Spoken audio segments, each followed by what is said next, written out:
Hi students, in my previous lecture on IPC, we were on the topic of criminal conspiracy. We have seen that there are four matters in which, even if the accused does not actually commit the actus reus, he is still liable. Whether it was a case of common intention, section 34, or it is a case of abetment, section 107, or it is a case of criminal conspiracy, section 120A defined, or it's a case of common object. We discussed first section 34 in detail, in which we saw that 34 basically is a principle. The basic aspect was firstly making of a common intention, and then the furtherance. The emphasis was when a criminal act is done. When we came to criminal conspiracy, we saw that the law of conspiracy in IPC has undergone a huge change. Law of conspiracy, अगर हम IPC में जाएं, तो जब 1862 में जब IPC came into action, there was only basically one explicit section, section 107, clause 2, which deals with abetment by conspiracy. However, उसके अंदर एक जो चीज इंपॉर्टेंट है, provided that the act abetted should have been completed. तो अगर act abetted is not completed, then it does not fall under the definition of abetment by conspiracy. कायदे से, as I told you from the very beginning, that conspiracy is basically, it was the law of wrongs. It came into the domain of criminal law at a much later stage. और conspiracy में भी जब तक conspiracy जिस चीज की हुई है, जब तक वो कंप्लीट नहीं होता था, तब तक हम कॉन्स्पिरेसी का ऑफेंस नहीं मानते थे. तो आईपीसी जब शुरू हुई तो एक एक्सप्लिसिट हमारे पास जो सेक्शन था वो था सेक्शन 107, अबेटमेंट बाय कॉन्स्पिरेसी. उसके अंदर एक्ट होना जरूरी था. दूसरा था implied conspiracy belonging to a gang of thugs, चाहे हम 310 में चले जाएं, और belonging to a gang of dacoits, और belonging to a gang of thieves. तो belonging itself shows the element of conspiracy. implied conspiracy, ये हमारे पास आईपीसी में दो एस्पेक्ट्स थे, explicit conspiracy और implicit conspiracy के, जब आईपीसी came into vogue. उसके बाद एक लिटरली एक बहुत बड़ा, हम कहेंगे लैंडमार्क भूचाल आता है मलकाही में. 1868 में जब आर वर्सेस मलकाही आता है, तो मलकाही के अंदर उन्होंने बोला कि एग्रीमेंट करना ही एक एक्ट है. The very act of making an agreement is an act. तो और कितने एक्ट चाहिए आपको? ठीक है, intention is not punishable, but जहां पे एग्रीमेंट बनाना ही एक एक्ट है, तो वहां एक्ट तो हो गया. तो actus reus, agreement itself is actus reus, और फर्दर एक्ट की जरूरत नहीं है. ये जब 1868 में जब मलकाही डिक्टम आया, तो ये इनकॉर्पोरेट हुआ आईपीसी में पहली बार सेक्शन 121A में, जो हमने पिछली बार पढ़ा, जहां पे waging a war against India की अगर कोई कॉन्स्पिरेसी करता है, even though no further explanation, हमने पढ़ा था 121A का, even though no further act is done, तब भी the very agreement to commit an offence of waging a war against India itself is punishable. उसकी लाइफ इंप्रिजनमेंट थी. उसके बाद पॉलिटिकल हालात चेंज हुए, पार्टीशन ऑफ बंगाल हुआ, हमने सारा वो एस्पेक्ट देखे. 1913 में then a complete law of conspiracy comes in the form of two sections, 120A and 120B. 120A में हमने देखा कि अब लॉ ऑफ कॉन्स्पिरेसी बन गया, जो सारे ऑफेंसेस पे अप्लाई करेगा. सारे offences will also include local and special laws. ना उसके अंदर ये हुआ कि when two or more persons agree to do or cause to be done an illegal act, or a legal act by illegal means is said to commit criminal conspiracy. Provided offence को छोड़ के बाकी जितने चीजें आती हैं उसके लिए हम गए section 43 illegal. Prohibited by law, any act which gives rise to a civil action or a legal act by illegal means के लिए, इनके लिए एक्ट होना, फर्दर एक्ट होना, एग्रीमेंट के बाद फर्दर एक्ट अगर नहीं होगा तो वो क्रिमिनल कॉन्स्पिरेसी में नहीं आएगा. हाउएवर, ऑफेंस का जहां तक सवाल है, कोई भी ऑफेंस करने की अगर आप क्रिमिनल कॉन्स्पिरेसी कर रहे हो तो that would automatically be covered by section 120A. वो क्रिमिनल कॉन्स्पिरेसी की डेफिनेशन में आएगा. ये हमने पिछली बार डिटेल में पढ़ा था. उसके बाद हमने पढ़ा पूरा लॉ रिगार्डिंग कॉन्स्पिरेसी. कॉन्स्पिरेसी के अंदर हमने पूरा एस्पेक्ट देखे.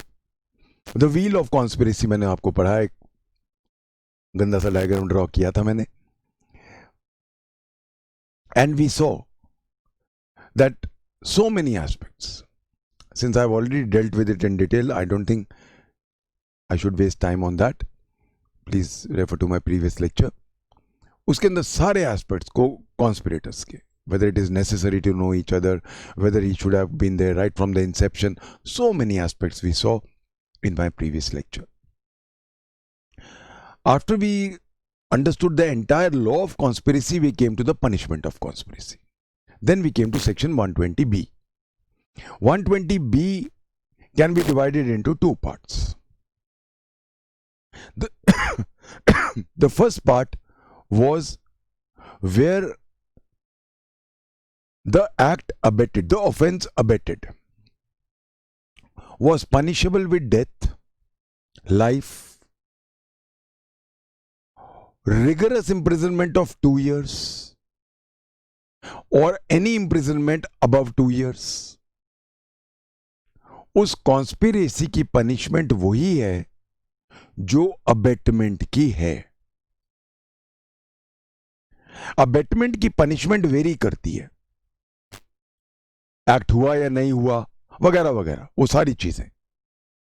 सो punishment of conspiracy is the same as that of abetment. जैसा कि मैंने बोला, कायदे से कॉन्स्पिरेसी का लॉ अबेटमेंट बाय कॉन्स्पिरेसी का ही एक ऑफशूट मान सकते हैं. इसलिए ए रीजन उसको हम क्यों लिखते हैं कि it will be treated as if abetment का जो पनिशमेंट है वही कॉन्स्पिरेसी की है. इसके अलावा अबेटमेंट के वेरियस एस्पेक्ट्स हैं पनिशमेंट के, जो सेक्शन 109 से शुरू हो जाते हैं और आगे तक चलते हैं. वो सारे एस्पेक्ट्स यहां पे अप्लाई करेंगे. That is why please remember, ये एक बहुत इंपॉर्टेंट क्वेश्चन है. This is one important question. What is the punishment of conspiracy? एक कंफ्यूजन होता है कि अगर लिखा जाए सिंपल इंप्रिजनमेंट ऑफ 2 years तो वो क्लॉज 1 में नहीं आएगी, क्योंकि यहां 2 years का तभी वो क्लॉज 1 में आता है अगर रिगरस इंप्रिजनमेंट ऑफ 2 years हो. If it is only simple imprisonment, it will fall in clause B, A part. दूसरा क्वेश्चन जो आता है वो ये आता है, what is meant by punishment as if he had abetted that offense? इसका मतलब है जो हमारे पास पूरा गैमुट ऑफ पनिशमेंट्स है द लॉ ऑफ अबेटमेंट में, वो पूरा का पूरा गैमुट ऑफ पनिशमेंट्स वो वाला लॉ as it is यहां अप्लाई करेगा. I discussed all these aspects in my previous lecture. We now go on to 120B का clause 2. Clause 2. Clause 2 में अगर हम देखें,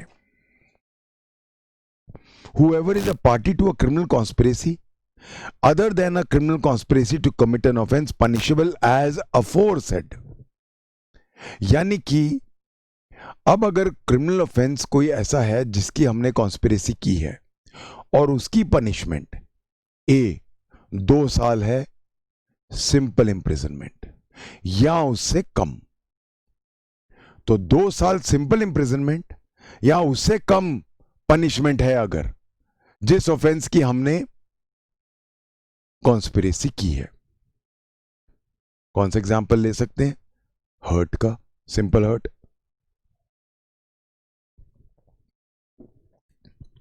सिंपल हर्ट की सजा 1 साल है।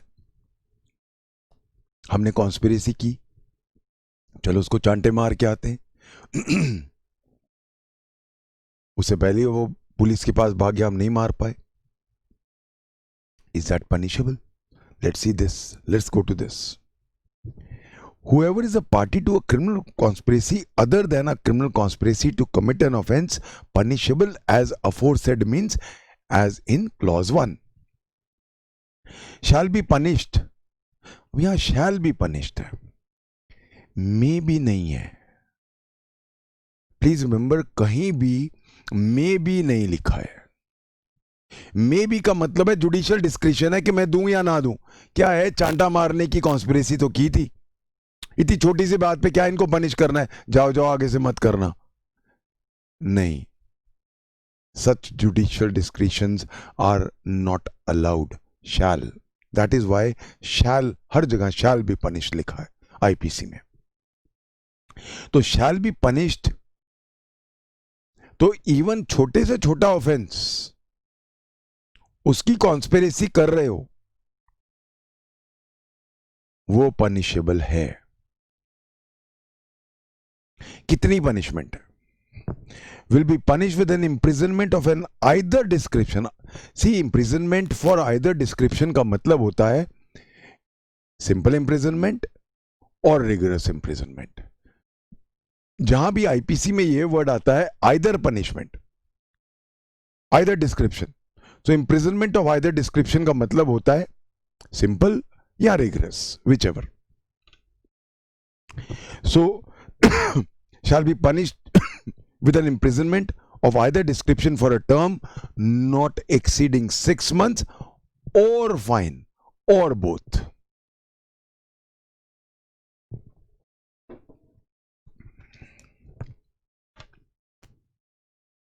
दो टाइप की पनिशमेंट्स हैं। ए, जहां पे मैं क्रिमिनल कॉन्स्पिरेसी करता हूं to commit an offence which is punishable with death, life imprisonment, 2 साल से ऊपर कोई भी, या 2 साल रिगरस, तो मेरी वही पनिशमेंट होगी जो अबेटमेंट में आती है, as if I had abetted that offence. जहां पे सिंपल इंप्रिजनमेंट 2 साल की है या उससे कम है, then it is covered by clause 2। तब मैक्सिमम पनिशमेंट 6 महीने है और फाइन, या फिर दोनों हो सकता है। अगर हम क्लासिफिकेशन ऑफ ऑफेंस में जाएं, para 1, punishment same as for abetment of the offence, जो हमने पिछला पैरा 1 पढ़ा है, clause 1, non compoundable. Para 2, punishment for 6 months, non cognizable. ऊपर वाला, now the question arises, 120B के 2 क्लॉजेज हैं। पहला वाले क्लॉज में कॉग्निजिबल है कि नहीं, एफआईआर दर्ज हो सकती है कि नहीं, डिपेंड करेगा। अगर क्रिमिनल कॉन्स्पिरेसी हम जो जिस ऑफेंस की कर रहे हैं वो नॉन कॉग्निजिबल है, तो फिर क्रिमिनल कॉन्स्पिरेसी भी नॉन कॉग्निजिबल होगी। जो मेरे बहुत नए स्टूडेंट्स हैं जो अभी लॉ कर रहे हैं या जिनको बहुत अच्छा सीआरपीसी पे पकड़ नहीं है,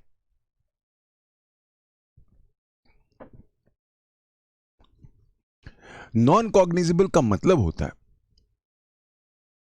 जहां पे पुलिस विदाउट वारंट अरेस्ट नहीं कर सकती, ए, बी, पुलिस इन्वेस्टिगेशन नहीं कर सकती, सी, एफआईआर दर्ज नहीं हो सकती। ऐसे केसेस कंप्लेंट केसेस में जाते हैं जो सीधा मैजिस्ट्रेट कॉग्निजेंस लेके सेक्शन 200 सीआरपीसी में खुद इंक्वायरी करता है। तो इसीलिए क्वेश्चन ये, अब ये सारे प्रीलिम्स के क्वेश्चन है आपके, whether clause 120B offences are cognizable और नॉन कॉग्निजेबल। इट डिपेंड्स कि क्रिमिनल कॉन्स्पिरेसी जिस ऑफेंस की कर रहे हो वो कॉग्निजेबल है कि नहीं। If that, for example, we have committed a criminal conspiracy for bigamy, हम आपकी दूसरी शादी करा रहे हैं, उसकी क्रिमिनल कॉन्स्पिरेसी मैं पंडित के साथ करता हूं या अपने दोस्त के साथ करता हूं, 494 is non cognizable. Criminal conspiracy भी नॉन कॉग्निजेबल होगी। बट जब मैं आता हूं क्लॉज 2 में, please go para 2, imprisonment for 6 months or fine or both, non cognizable, FIR दर्ज नहीं होगी, पुलिस वाला बिना वारंट गिरफ्तार नहीं करेगा, पुलिस वाला इन्वेस्टिगेशन नहीं करेगा। Bailable, first class magistrate tribal, non compoundable.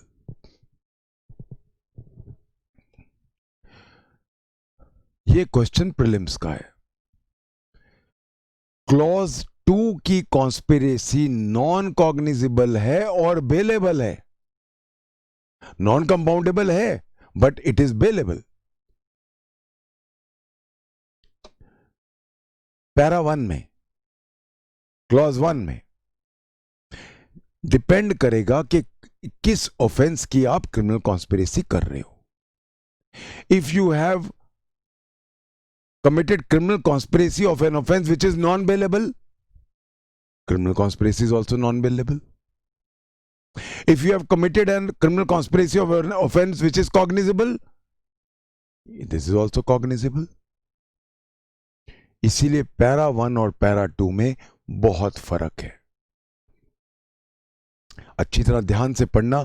Punishment classification of offences में देखो, पैरा 1 के अंदर बेलेबल या नॉन बेलेबल, cognizable या non cognizable will depend on the nature of the offense for which you have committed criminal conspiracy. Clause 2 में it is all are bailable, non cognizable, no FIR can be registered.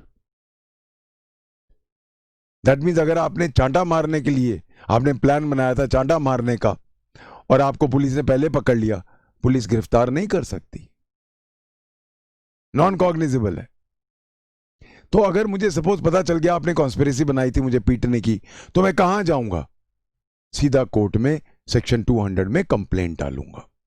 I hope everybody सी, ये बारीकियां हैं IPC की, ये बारीकियां पकड़नी शुरू कर दो, क्योंकि इतना मैं आपको बताता हूं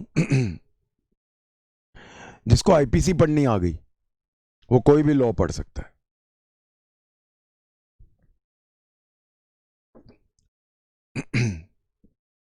जितने घुमाओ आईपीसी में है कहीं नहीं है।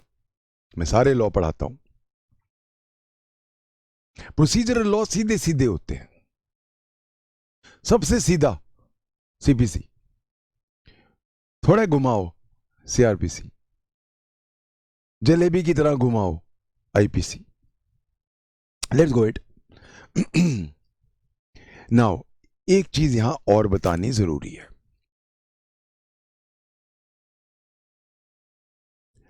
अब आप सोचो, कॉमन सेंस लगाते हैं, चांटा बनाने के प्लान तो हम बहुत बार लगाते रहते हैं।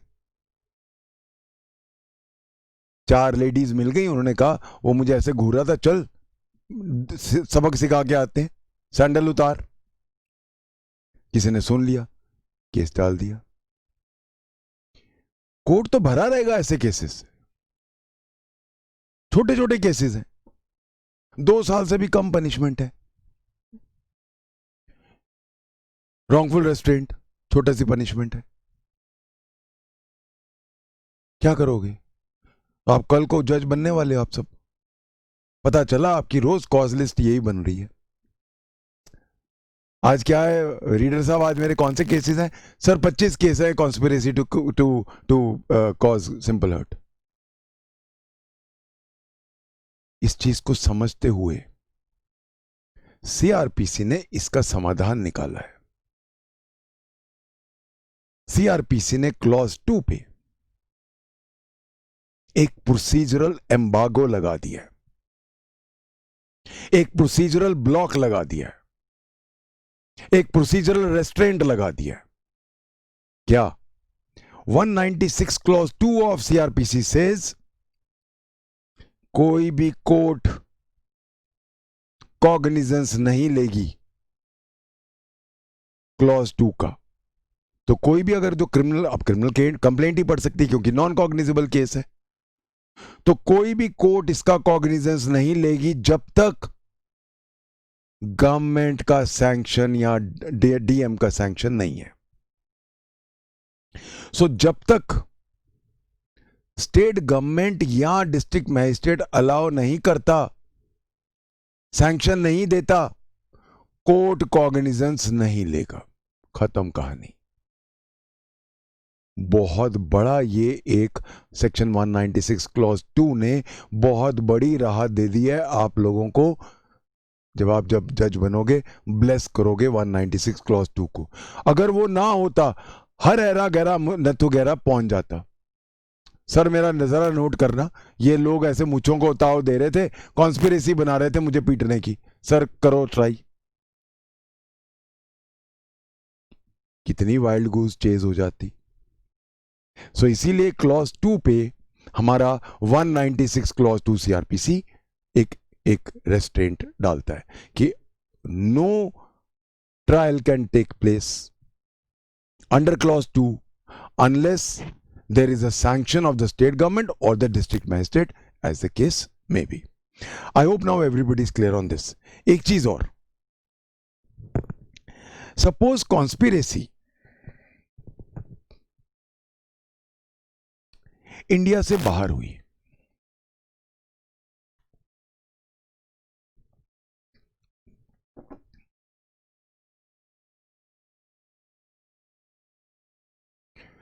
parties made a criminal conspiracy abroad,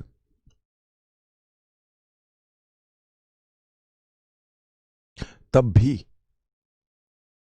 यहां प्रोसिक्यूट करने के लिए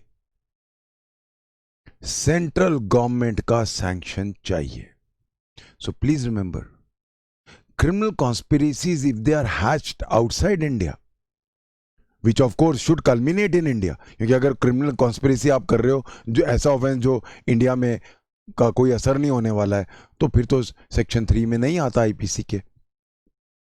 तो all conspiracies, all criminal conspiracies जिनका अंजाम इंडिया में पूरा होना है, मर्डर करा आपने, क्रिमिनल कॉन्स्पिरेसी कर ली कि मर्डर करेंगे इंडिया में किसी आदमी का, बॉम्ब ब्लास्ट करेंगे, जो भी, उनका भी ट्रायल तब तक कॉग्निजेंस नहीं लेगा कोर्ट जब तक सेंट्रल गवर्नमेंट का सैंक्शन नहीं है. ये चीज कहां लिखी हुई है? Section 188 CrPC. बट अगर कॉन्स्पिरेसी इंडिया में कर रहे हैं to commit an outside India, to commit an offence outside India, तो फिर कोई सेंट्रल गवर्नमेंट की रिक्वायरमेंट नहीं है, जरूरत. हम यहां बैठे बैठे दिल्ली में प्लान कर रहे हैं कि लंदन में उस एक जो मेरी वाइफ है उसको हमने मर्डर करना है. हम क्रिमिनल कॉन्स्पिरेसी कर रहे हैं दिल्ली में. Murder is to be committed in London. It is now covered by section 2 of IPC within India. Please remember, conspiracy is a substantive offense. कभी मत भूलना ये चीज. Criminal conspiracy itself is an offense. Classification है उसका, तो वो खुद एक substantive offense है. तो अगर conspiracy इंडिया में आप कर रहे हो, चाहे उसका अंजाम बाहर है इंडिया से, it is punishable in India. But अगर आप कॉन्स्पिरेसी बाहर कर रहे हो जिसका कल्मिनेशन इंडिया में हो रहा है, no doubt it is triable and punishable in India, but it requires sanction of the central government. इसके ऊपर हमारा जो मैंने अभी सारी बातें डिस्कस किया है, we have Delhi high court on this. Vinod Kumar Jain versus state CBI, Vinod Kumar Jain versus state CBI 1999 Delhi high court.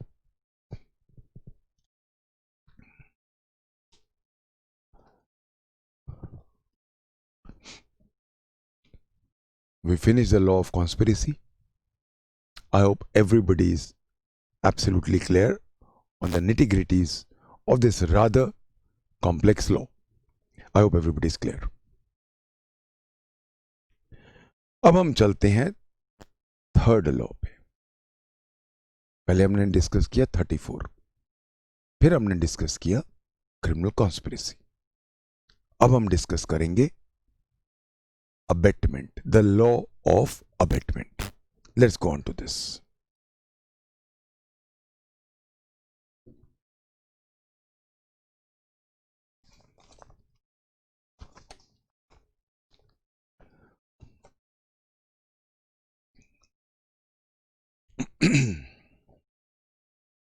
Abetment का पूरा जो लॉ है वो एक बहुत इंपॉर्टेंट लॉ है हमारा। चैप्टर 5 पूरा ऑफ अबेटमेंट है। अबेटमेंट का कंटिन्यूएशन है क्रिमिनल कॉन्स्पिरेसी, चैप्टर 5A। इस तरह चैप्टर बनाए गए हैं। इस चैप्टर का नाम है ऑफ अबेटमेंट, और 107 से लेकर 120 तक, from 107 to 120, we have the entire law of abatement, of abatement, entire law में what is abatement, who is an abater, under what circumstances, what punishments are there in abatement.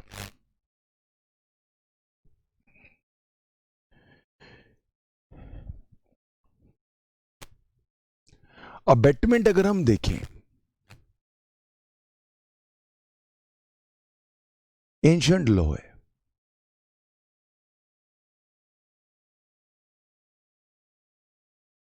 Hindu law में abetment is recognised.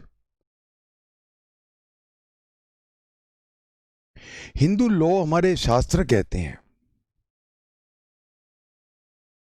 कि अगर abettor ना होता तो शायद offence ना होता। The support and encouragement which an abetter gives becomes a basis of the committal of an offense.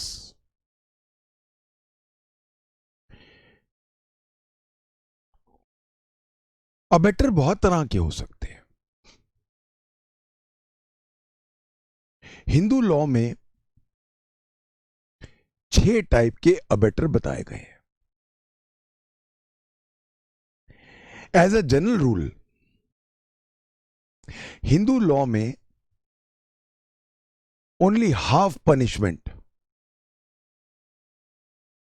जो एक्टर सीरियस करने वाला है उसकी सजा की आधी सजा अबेटर्स को मिलती थी। So abetment is not a creation of IPC. Abatement owes its origin to ancient laws. अगर मैं हिंदू लॉ में आऊं, जो 6 टाइप के हमारे पास अबेटर्स हैं,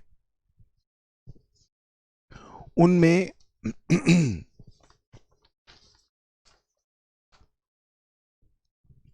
दो जो हमारे अबेटर्स हैं वो हैं, पहला आरंभकर्ता।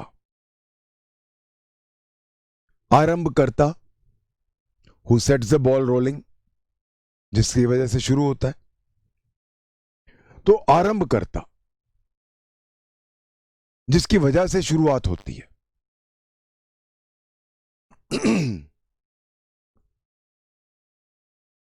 आगे जाके हम देखेंगे अबेटर बाय इंस्टिगेशन काफी कुछ इस हद में आता है, बट अभी हम we will not compare the modern law and Hindu law. तो आरंभकर्ता दोष भाग, DOSHBHA की दोष भाग।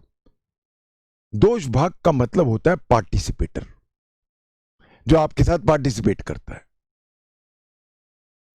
थर्ड, आश्रय, ASHRAYA, आश्रय। आश्रय मतलब जो हार्बर करता है, जो आश्रय देता है आपको। चौथा है सहायक, SAHAYAK, जो आपको मदद करता है, एड करता है। पांचवा है मार्ग अनुदेशक, MARGANUDESHAK, मार्ग अनुदेशक। मार्ग अनुदेशक जो रास्ता दिखाता है, जो मार्ग दिखाता है ऑफेंस का। एंड लास्टली अनुमोदक, ANUMODAK, अनुमोदक, जो सपोर्ट करता है, जो इसको नॉर्मली एल्डर होता है, वेरी गुड करो इसको, वो तो जो सपोर्ट करता है। ये 6 टाइप के अबेटर्स हैं हिंदू लॉ में, और इन सबको जो सजा एक्चुअल ऑफेंस करने वाले को मिलती है, उसकी आधी सजा इनको मिलती है हिंदू लॉ में।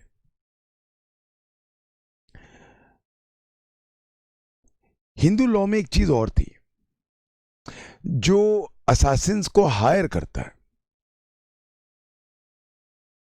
खुद नहीं करता, लोगों को हायर करके उनसे कराता है, तो हिंदू लॉ में उसको 4 गुना ज्यादा सजा मिलती है, 4 times.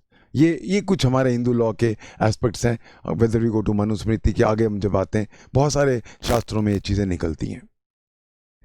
So I hope you are clear on one aspect, that the law of abetment is an ancient law. It is as ancient Vedic law. जब हम कॉमन लॉ में आते हैं, इंग्लिश लॉ में, common law is very important aspect, क्योंकि common law IPC नया penal code लिखा गया था, और बहुत सारे एस्पेक्ट्स कॉमन लॉ के उसमें रिफ्लेक्ट होते हैं। तो बहुत सारा कॉमन लॉ हमें आईपीसी में नजर आता है, जैसा कि और लॉज में भी आता है। अगर हम इंग्लिश लॉ की बात करें,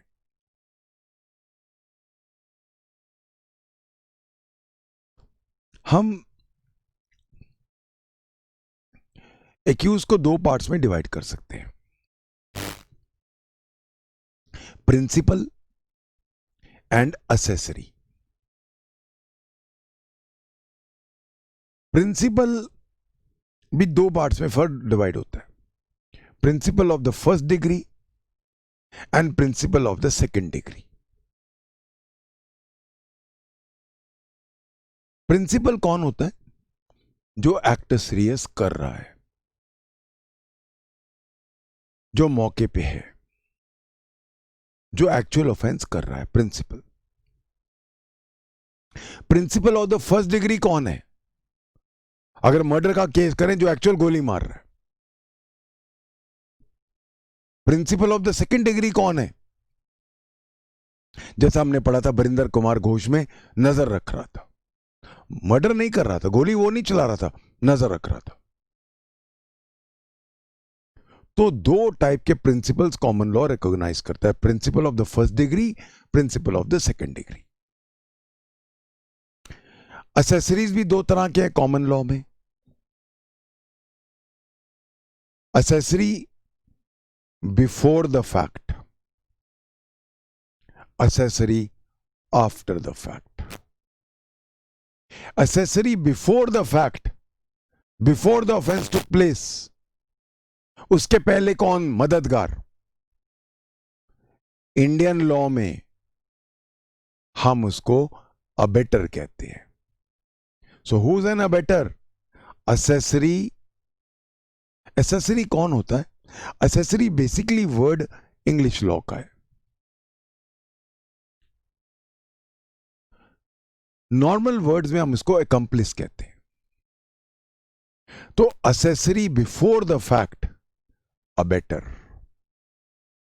accessory after the fact offence होने के बाद जो मदद करता है, आईपीसी में हम उसको हार्बरर कहते हैं. अगर हम ये इंग्लिश लॉ के चारों वर्ड्स को ले लें, तो जहां हम वर्ड यूज करते हैं principal of the first degree and principal of the second degree, IPC treats them equally. हम देख चुके हैं बरिंदर कुमार घोष में. तो जहां पे principal of the first degree, जो छुरा मार रहा है, जो गोली चला रहा है और जो नजर रख रहा है, बराबर के गुनहगार हैं, IPC treats them on an equal footing, on an equal status. But जहां तक इंग्लिश लॉ का सवाल है, accessory before the fact, accessory after the fact बराबर का ट्रीटमेंट है, इंडियन लॉ में नहीं है. इंडियन लॉ का एक बेसिक एस्पेक्ट बताता हूं. Moment the object of the offence has been achieved, liability खत्म, फिनिश. इंडियन लॉ ऑफेंस के एंगल से लिखा गया है. एक बार जो चीज हमने ऑफेंस करना था वो खत्म. उसके बाद में जो प्लेयर आते हैं, उसके बाद में कोई अकम्प्लिस आता है, एसेसरी आफ्टर द फैक्ट आता है, वो ऑफेंस के लिए लायबल नहीं है. Anybody who joins as an accomplice after the offence has been committed becomes a harborer. So please remember, abatement ka law is accessory before the fact, before the offense was committed. Accomplice before the offense was committed. Accessory after the fact, accomplice after the offense has been committed is a harborer. पहले लेते हैं हम, before I go into the law of abatement, सबसे पहले हम लेंगे the law of harboring. तो harboring के कुछ सारे सेक्शंस पढ़ते हैं. harboring का law, accessory after the fact. So accessory after the fact, sections 130, 136, 157, 201, 212, 216 and 216A. पहले इन सेक्शंस को, तो पहले हम अबेटमेंट यानी कि पहले हम असेसरी बिफोर द फैक्ट नहीं ले रहे, हम पहले ले रहे हैं accessory after the fact. Let's discuss the law of harbouring, the punishment for harbouring, the conditions in which harbouring takes place and the punishment which is accorded. Let's go to the entire law in these sections. First, let's go to section 130. 130, 130, aiding escape of, rescuing or harboring such prisoner. Whoever knowingly aids or assists,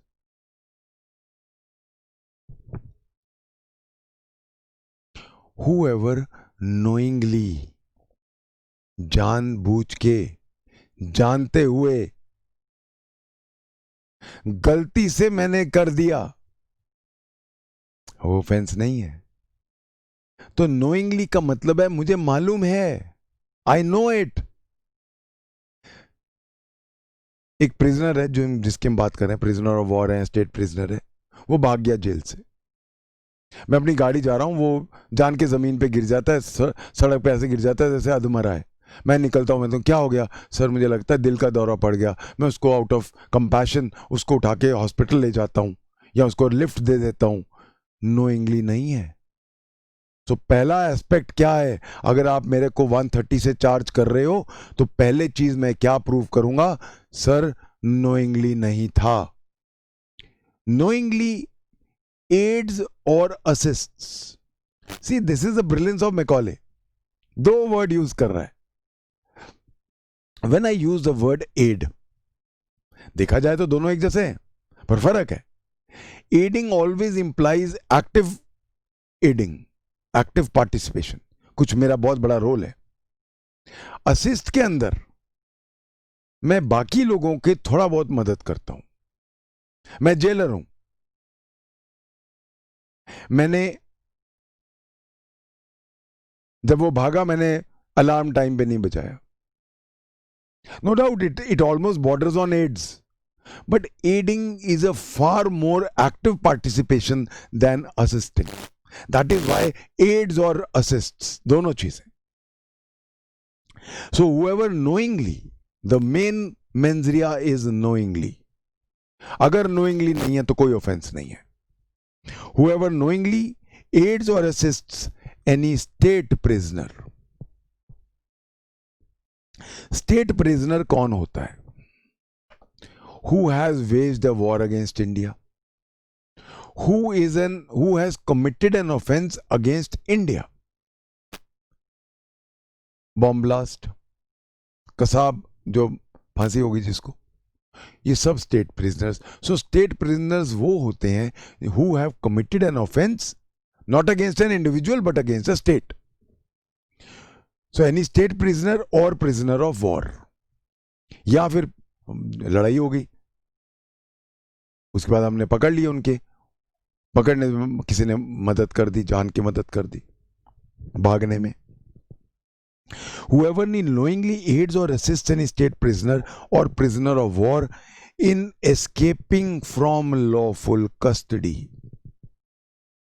So पहला point, escaping from lawful custody. दूसरा, और rescues, भाग वो अपने आप गया, आगे मैंने उसको बचाया। अपने आप उसने जेल तोड़ ली, अपने आप कूद के भाग गया, मैं आगे गाड़ी लेके खड़ा था उसकी मदद करने के लिए। रेस्क्यूज और attempt to rescue such a prisoner. Attempt, कोशिश की, जब तक मैं कोशिश कर रहा था रेस्क्यू नहीं कर पाया, पुलिस ने पकड़ लिया, अटेम्प्ट हो गया। और रेस्क्यूज और attempt to rescue any such prisoner, और हार्बर्स और कंसील, दो वर्ड आ गए, हार्बर्स और कंसील। क्या फर्क है दोनों में? कंसील का मतलब होता है सिर्फ छुपाना।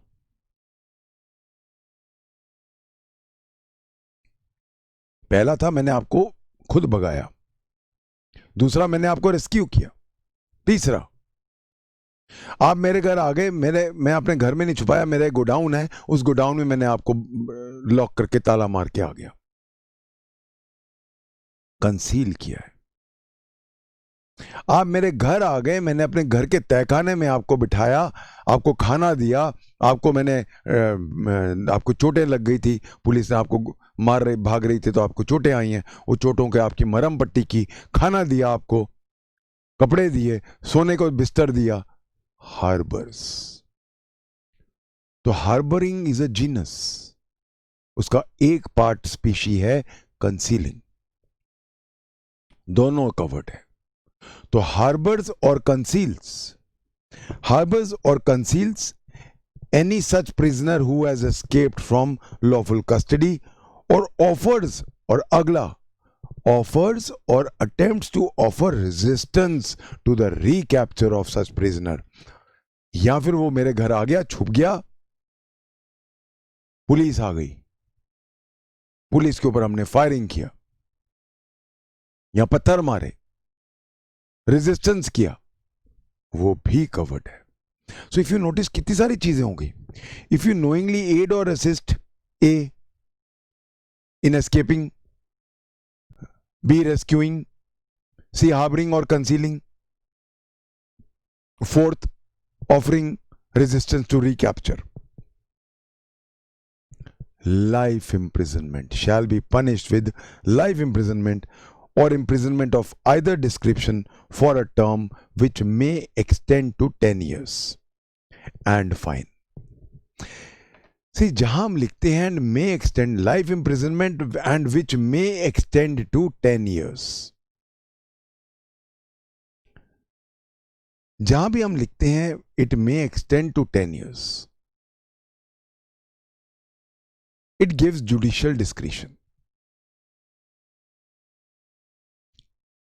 whenever I say extend up to 10 years, court की मर्जी है कि वो 10 साल में आपको कितनी सजा देना चाहे. 1 साल देना चाहे, 10 साल देना चाहे, ये कोर्ट का प्रेरोगेटिव है, depending on the nature of the offence and depending on your role and how dangerous you are as a state prisoner. Explanation. A state prisoner or a prisoner of war who's permitted to be at large on his parole within certain limits in India is said to escape from lawful custody if he goes beyond the limits within which he is allowed to be at large. कई बार क्या होता है कि एक state prisoner को हमने एक कोई प्रिजनर ऑफ वॉर को बहुत सालों से हमारे पास जेल में था, उसका ट्रायल चल रहा है, 25 साल हो रहे हैं, 10 साल से उसका केस चल रहा है, 15 साल से उसका केस चल रहा है. उसके रिश्तेदार हैं जो वहीं रहते हैं, उसके रिश्तेदार हैं या उसके रिश्तेदार उसकी बेटी को उसके बाहर से अगर आया हुआ है तो उसको ले आते हैं कि इसकी शादी करनी है, यहाँ पैरोल पे छोड़ देते हैं. जब पैरोल पे छोड़ते हैं तो शर्तों के साथ छोड़ते हैं. शर्तें क्या होती हैं कि इस एरिया के बाहर आप नहीं जाओगे. अब सपोज वो पैरोल से बाहर चला जाता है, उसको एरिया बताया गया कि तुम चंडीगढ़ में रहोगे, चंडीगढ़ के इस लिमिट से बाहर नहीं जाओगे. अब अगर वो स्टेट प्रिजनर चंडीगढ़ से बाहर चला जाता है, अगर वो अकेला अपने आप जाता है, कोई उसकी मदद नहीं कर रहा, तब तो वो खुद पनिशेबल होगा, अपने आप उसको लॉ देखेगा. पर अगर कोई उसकी मदद करता है नोइंगली, वो सारी चीजें करता है, वो भी इसी डेफिनेशन में आ जाएगा. So it is not only a state prisoner, it is also a state prisoner जिसको सरकार ने पैरोल पे छोड़ा है. पैरोल की हमने इफ्स एंड बट्स लगाए हैं, पैरोल पे हमने रेस्ट्रेंट्स लगाए हैं और उसको बोला है इस दायरे से बाहर नहीं जाना. अब अगर कोई उसकी मदद करता है उस दायरे से बाहर ले जाने के लिए, उसको एस्केप करने के लिए हार्बर करता है, कंसील करता है, जो कुछ भी हमने अभी पढ़ा है, या रेजिस्टेंस करता है, जो अगर पुलिस उसको पकड़ने आती है, वो he is committing the same offence जो हमने ऊपर लिखा है. तो he commits the offence under section 130. So I hope everybody is now clear about section 130. The next section is section 136. Harboring a deserter. Who's a deserter? जिसको हम हिंदी में कहते हैं भगोड़ा, जिसको घोषित कर दिया गया है भगोड़ा. कहां से? नॉर्मली इसमें हम डिजर्टर किसको मान रहे हैं? Deserter is a generic term. However, in the context of this section 136, deserter means who has deserted the armed forces. See, अगर armed forces से कोई भाग गया, भगोड़ा हो गया, it's a very serious thing. War होने वाली है, लोग डर के मारे भाग गए, जवान भाग गए, ऑफिसर भाग गए. You are not supposed to harbor them. If you harbor them, you are punishable. Let's go to section 136. 136. Whoever except as herein after expected, knowing or having reason to believe. अब knowing के बाद अगला point आ गया reason to believe.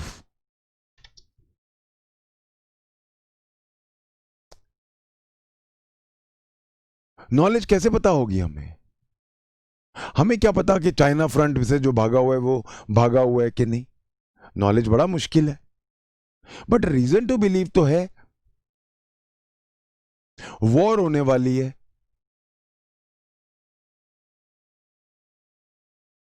JCO घर आ गया, सबकी छुट्टी बंद है, और भी 10 आर्मी वाले हैं, सबकी छुट्टी बंद है, सबकी वाइफ सुबह चिल्ला रही होती कि क्या है जी, सब चले गए, ये घर आ गया। रीजन टू बिलीव है। ऑलवेज रिमेंबर, जहां भी रीजन टू बिलीव आ जाता है, बहुत डेंजरस फ्रेज है, क्योंकि यहां पे जो मापदंड है वो एक रीजनेबली प्रूडेंट मैन का हो जाता है। अगर कोई भी रीजनेबली प्रूडेंट मैन सोचता कि ऐसा हुआ होगा, तो वो ही पैमाना आपके लिए लगेगा, वही मापदंड आप पे लगेगा। So that means even if I have reason to believe, knowledge तो छोड़ दो, हाउ विल आई नो कि ये भागा हुआ है, इसकी यूनिट तो पता नहीं कहां, हमें तो ये भी नहीं पता होता यूनिट्स कहां मूव करती रहती हैं, तो हमें क्या पता। बट वॉर के टाइम पे ये घर कैसे बैठा है, हट्टा कट्टा है, कोई चोट भी नहीं लगी और भी 1000 चीजें होती हैं पता चलने की। रीजन टू बिलीव, और having reason to believe that an officer, कोई किसी को नहीं बख्शा है, सारे officer, soldier, sailor, airman in the army, navy और एयरफोर्स, सब सारे arm forces of the government of India has deserted harbour such officer, soldier, sailor और एयरमैन। तो भगोड़े को जानते हुए कि ये आदमी भागा हुआ है, या सिर्फ ये रीजन टू बिलीव होते हुए कि ये आदमी डिजर्ट किया हुआ है, आपने उसको पनाह दे दी, आपने उसको हार्बर कर दिया, shall be punish with an imprisonment up to 2 years, 2 साल की इम्प्रिजनमेंट है अगर आप उसको हार्बर करते हो, और फाइन और बोथ। एक एक्सेप्शन है, this provision does not extend to the case in which harbor is given by a wife to her husband. Wife is not liable अगर वो अपने हस्बैंड को हार्बर करती है, इवन अगर उसको पता भी है कि ये भगोड़ा है। ये क्वेश्चन आपकी प्रोपोजिशन का बनता है, प्लीज बी वेरी केयरफुल। ऐसे क्वेश्चंस आएंगे, प्रीलिम्स में भी आ सकता है, मेंस में भी आ सकता है, कि एक आर्मी का भगोड़ा है, घर भाग के आ गया, वाइफ ने उसको छुपा लिया, खाना भी दे रही है, केयर भी कर रही है, पुलिस आके या आर्मी मिलिट्री पुलिस आ जाती है, उसको पकड़ के ले जाती है। Is the wife liable under IPC section 136? No, there is no liability, very clearly it has been written. एक थोड़ा सा एस्पेक्ट और आता है, वाइफ टू हर हस्बैंड लिखा है। आजकल तो आर्मी में वाइफ्स भी हैं, मतलब विमेन भी हैं, तो अगर वुमन भगोड़ा हो ये कवर नहीं किया गया, but we will go by liberal interpretation of statutes, और हम मान लेंगे क्योंकि जब ये आईपीसी लिखी गई थी तब women were not there in army, air force और नेवी, पर आज के दिन में तो बहुत सारी हैं, तो हम इसको एक्सटेंड कर सकते हैं by a wife to her husband, or by taking a liberal interpretation of statutes by a husband to her wife. यानी कि spouse will not be liable under section 136 if he or she harbors a deserter from any of the armed forces. इसका अगर हम classification of offence देखें, 2 years cognizable है, FIR दर्ज होती है, बेलेबल है, एनी मैजिस्ट्रेट ट्राइबल है। सी, जब मैं कहता हूं any magistrate tribal and non compoundable, 2 words मुझे डिस्कस करने हैं। ट्रायल जो है वो हमारे सीआरपीसी के फर्स्ट शेड्यूल में लिखा है कि कौन सा ऑफेंस कौन सा कोर्ट ट्राई करेगा। मोटा मोटा दो तरह के कोर्ट्स हैं, session court and magisterial courts. Session courts में तीन तरह के जज आते हैं, सेशन जज, एडिशनल सेशन जज एंड असिस्टेंट सेशन जज, जहां जहां जिन स्टेट्स में है। मैजिस्ट्रेट्स में दो तरह के मैजिस्ट्रेट आते हैं, magistrate of the first class जो आप बनोगे जेएमआईसी, and magistrate of the second class जो हर जगह नहीं है पर कई स्टेट्स में है। उनकी पावर्स ऑफ कोर्स बहुत कम है सेकंड क्लास के एज कंपेयर टू क्लास 1, वो हम सीआरपीसी में देखेंगे। इवन जो सीजेएम होता है वो क्लास 1 मैजिस्ट्रेट होता है, या एडिशनल सीजेएम जो होता है वो भी क्लास 1 होता है। तो इसीलिए ट्राइबल बाय एनी मैजिस्ट्रेट जहां लिखा है क्लासिफिकेशन में, इसका मतलब है it can be tried bye class 1 और क्लास 2 मैजिस्ट्रेट। तो जहां ट्राइबल बाय मैजिस्ट्रेट आ गया वहां ये सेशन में नहीं जाता। सेशन में कौन से केसेस जाएंगे? जो बहुत सीरियस ऑफेंसेस हैं, only very serious offences go to session trials. I hope everybody is clear about the class. जहां तक नॉन कंपाउंडेबल ऑफेंसेस भी दो तरह के हैं, compoundable and non compoundable. Compoundable offences वो हैं जिनको हमने लिस्ट बनने में डाल दिया है सेक्शन 320 सीआरपीसी में। उसके अंदर भी दो लिस्टें हैं, clause 1 and clause 2। Clause 1 without the permission of the court, clause 2 with the permission of the court. Compoundable cases वो हैं कायदे से जो बेसिकली सिविल रॉन्ग्स हैं, जिनको हमने क्रिमिनल ऑफेंस का स्टेटस दे दिया। उससे ज्यादा पब्लिक में दहशत नहीं होती। Basically it is a civil wrong between two parties which has been elevated to the level of an offence, वो कंपाउंडेबल है। जो सेक्शन 320 के दोनों क्लॉजेस में 1 और 2 में नहीं आते हैं वो नॉन कंपाउंडेबल है।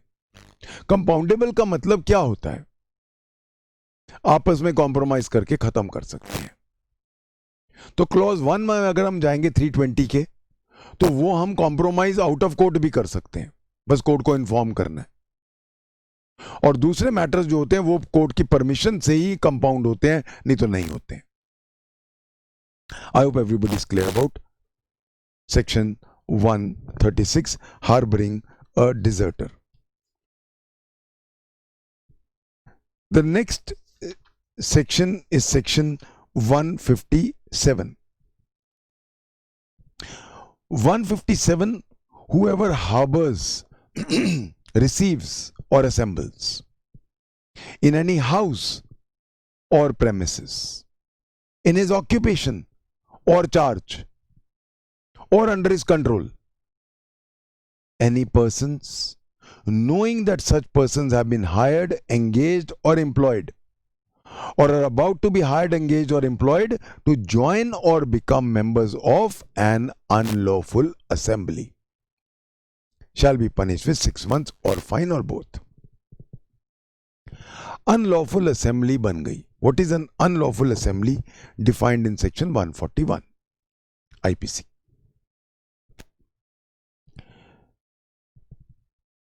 सेक्शन 144 लगा हुआ है, 144 सीआरपीसी लगा हुआ है, और उन्होंने बोल दिया 5 या 5 से ज्यादा लोग इकट्ठे नहीं हो सकते। आप चाहते हो कि कल सुबह हम, जैसे ही प्राइम मिनिस्टर आ रहे हैं, उनकी विजिट है, हम इकट्ठे कर लेते हैं रात को लोग, ताकि सुबह जैसे ही वो आए तो हम सब काले झंडे लेके आ जाएं।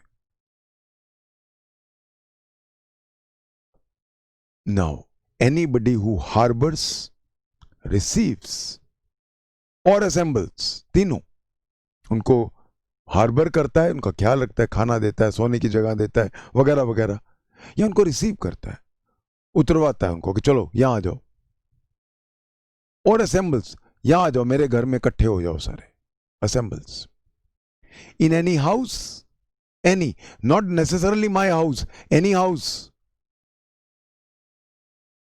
or premises, या कोई और जगह है, खेत में एक आउट हाउस बना हुआ है, एक फार्म हाउस बना हुआ है, कुछ भी हो सकता है, इन अ हाउस और प्रेमिसेस, दुकान भी हो सकती है, कुछ भी हो सकता है, इन हिज ऑक्यूपेशन और चार्ज और अंडर कंट्रोल, जो मेरी अपने ऑक्यूपेशन में है या मेरे को दिया हुआ है, मेरा मालिक बाहर रहता है, मेरे को चार्ज में दिया हुआ है या मेरे कंट्रोल में है, वो मुझे पता है कि वो जो उसका मालिक है उसने कहा तुम देखते रहना, मेरा खेत के अंदर एक फार्म हाउस है, कुछ भी हो। तो कोई भी अगर इनको हार्बर करेगा, रिसीव करेगा या असेंबल करेगा, कौन, किन लोगों को, एनी पर्सन्स नोइंग कि ये लोग शोर मचाने के लिए, दंगा करने के लिए हायर किए गए हैं, इन लोगों को हमने बाहर की स्टेट से मंगवाया है, दे हैव बीन हायर्ड और दे हैव बीन एंगेज्ड।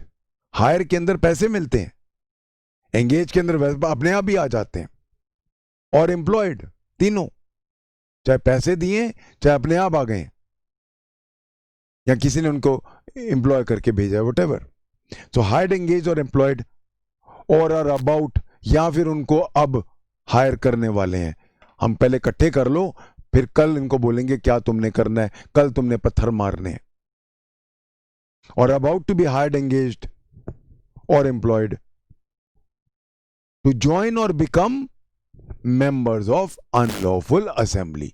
ये जो लोग आज मैं इकट्ठे कर रहा हूं 30-40, ये कल को अनलॉफुल असेंबली बनेंगे, कल ये कारकेड पे पत्थर मारेंगे, कल ये जो कारकेड आ रहा है प्राइम मिनिस्टर का उसके आगे लेट जाएंगे, दंगा करेंगे। तो जो भी इनको हार्बर करेगा या रिसीव करेगा या असेंबल करेगा, जो भी, 6 महीने की सजा है और फाइन है, या दोनों है। इसका क्लासिफिकेशन ऑफ ऑफेंस देखें, 6 महीने कॉग्निजेबल है, एफआईआर है, बेलेबल है, tribal by any magistrate, non compoundable है। I hope everybody is clear about these 3 sections. We have run out of time. I'll take it up from here tomorrow. Thank you. God bless.